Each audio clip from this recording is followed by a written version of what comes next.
বাংলাদেশ জামাতে ইসলামের উপর আঘাত দেওয়া হয়েছে অত্যন্ত মিথ্যা এবং খুঁড়া অজুহাতে।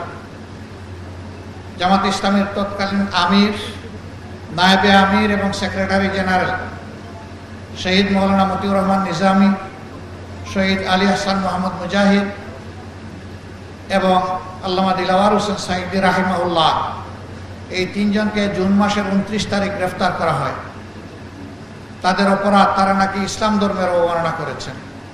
আফসোস, ইসলামের জন্য আজীবন যারা লড়াই করলেন, যাদের অনুসারীরা এখনো লড়াই করে যাচ্ছেন, যাদের অনুসারীরা জেল জুলুম শাহাদত কবুল করেছেন, তাদেরকেই অপবাদ দেওয়া হলো তারা ধর্মের অবমাননা করেছেন।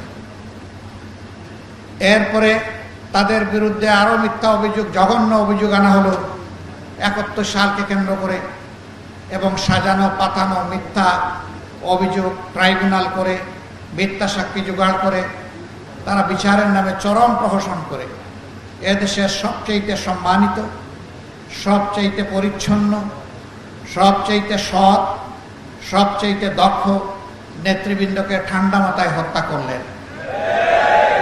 5 জনকে ফাঁসি দেওয়া হলো, 5 জন জেলের ভিতরে মর্মান্তিকভাবে তাদেরকে দুকে দুকে মৃত্যুর দিকে ঠেলে দেওয়া হলো।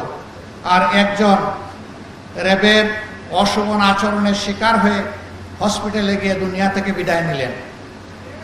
এক এক করে প্রিয় সংগঠন 11 জন শীর্ষ দায়িত্বশীলকে হারালো।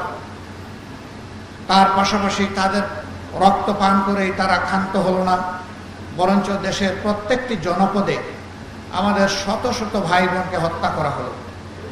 মহান মনিবের দরবারে দোয়া করি, আল্লাহ তাআলা এই জুলুমের শিকার হয়ে দুনিয়া থেকে বিদায় নেওয়া আমাদের সব কয়টি কলিজার টুকরা ভাই বোনকে মহাক্কিক শহীদ হিসাবে কবুল করুন।